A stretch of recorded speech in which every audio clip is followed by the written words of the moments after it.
Now it's time for Strategy, presented by Microsoft Copilot. And Carl, the Vikings are coming off a Sunday night win in Dallas. J.J. McCarthy, hey, look, it's been a struggle for him. This is effectively his rookie season.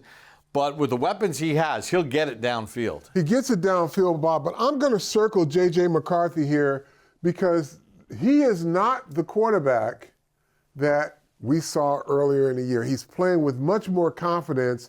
And as all good offenses go, so does the quarterback, or the quarterback and the offense, they go together. And let's just take a look here at the ball placement. You're going to have a basic switch route, something going down the field. But his wide receiver gets a step, ball thrown with anticipation. Watch where the ball is out. Ball is out long before the receiver is open, catch and run. But it's more about the ball placement, and this is why they drafted J.J. McCarthy. It's for throws like this.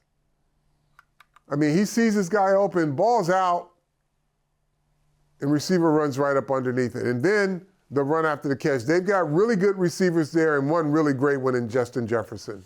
Yeah, and that was Naylor on that play, but he's also really good at making off-schedule plays. Well, here it is. Pressure comes. Now he escapes, right?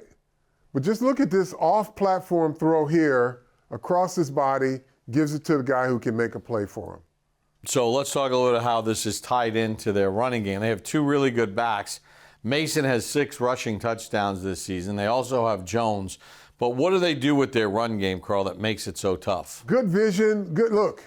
You've got a big old fullback here, but it's not a complex scheme in terms of how they run the football. It's hat on hat, but running backs with great vision.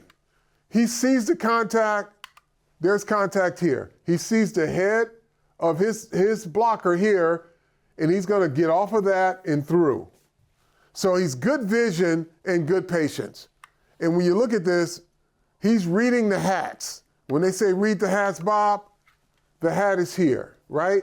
The hat is here. So that tells you he's gonna end up somewhere out here because he's a good back who sees exactly where the hats are, where the purple hats are, and he's doing a good job.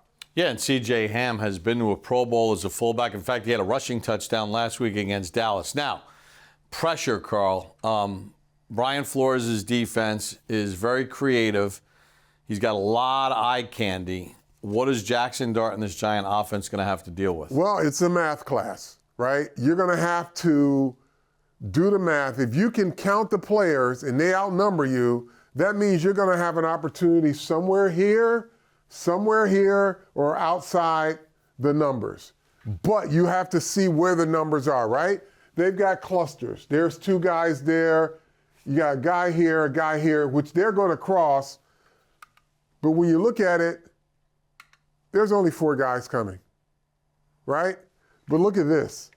These 2 guys are just dancing there with 1 guy. So if you are a quarterback and you see the math pre-snap and then you see the math post-snap, that means quarterback, wide receivers all have to be on the same page, because if they bring all 7, you got a math problem, right? Ball's got to get out. But they only bring 4. So that means somebody's going to be open. This is 1 guy that's got to defend a lot of area. Nobody drops out on that side of the football, but you have to be really smart about how you do it. Those are things that the Giants are going to have to deal with on Sunday when they take on the Minnesota Vikings at MetLife Stadium. That's a look at Strategy with Carl Banks. It is presented by Microsoft Copilot.